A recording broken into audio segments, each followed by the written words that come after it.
एक बार की बात है, हिमाचल के एक छोटे से शांत गांव में, जहां बर्फ से ढकी चोटियां आसमान को छूती थीं और नदियां धीमे धीमे गीत गुनगुनाती थीं, वहीं रहती थी रानी। उसकी आंखें बर्फ जैसी साफ और चमकदार थीं और होठों पर हमेशा एक हल्की सुकून देने वाली मुस्कान रहती थी। उसके लंबे काले बाल जब हवा में लहराते तो लगता जैसे पहाड़ों से कोई नदी उतर रही हो। वो एक छोटी सी दुकान चलाती थी, जहां हाथ से बुने स्वेटर, मफलर और गरम मसालेदार चाय की खुशबू हर वक्त फैली रहती थी। उसके हाथों की चाय में जैसे पहाड़ों की गर्माहट बसती थी।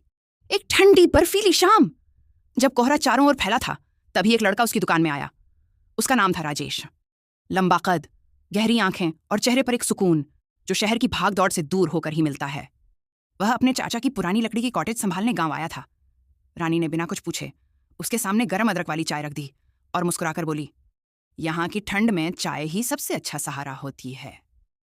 राजेश ने जैसे ही उसकी आंखों में देखा, उसे लगा कि सारी ठंड एक पल में पिघल गई हो। उस दिन के बाद राजेश रोज आने लगा, कभी चाय के बहाने, कभी स्वेटर देखने के बहाने। लेकिन असल वजह थी रानी के साथ कुछ पल बिताना। वह उसे शहर की कहानियां सुनाता, अपनी यात्राओं के किस्से बताता और रानी उसे पहाड़ों की लोक कथाएं, बर्फीली रातों और नदियों की आवाजों का जादू सुनाती। एक शाम, जब आसमान गुलाबी था और हल्की बर्फ गिर रही थी, राजेश ने धीरे से रानी का हाथ थामा और कहा, रानी, मैं यहां कुछ दिनों के लिए आया था, लेकिन अब लगता है मेरा दिल यहीं कहीं खो गया है। तुम में, तुम्हारी मुस्कान में वो गर्मी है जो इस ठंड को भी हरा देती है। रानी थोड़ी शर्माई, उसकी आंखें चमक उठीं।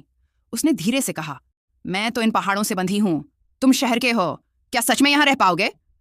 राजेश ने मुस्कुराते हुए जवाब दिया, शहर सिर्फ एक जगह है, घर तो तुम हो, और अब मैं यहीं रहना चाहता हूं, तुम्हारे साथ।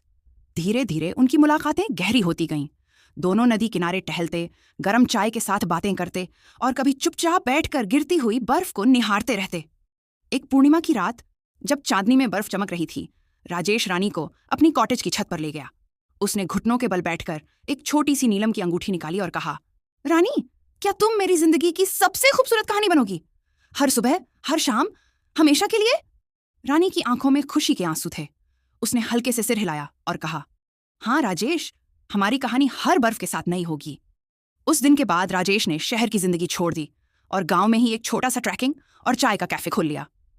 अब उनकी दुकानें पास पास थीं। सुबह चाय की खुशबू, दिन में पहाड़ों की सैर और रातें एक दूसरे के साथ।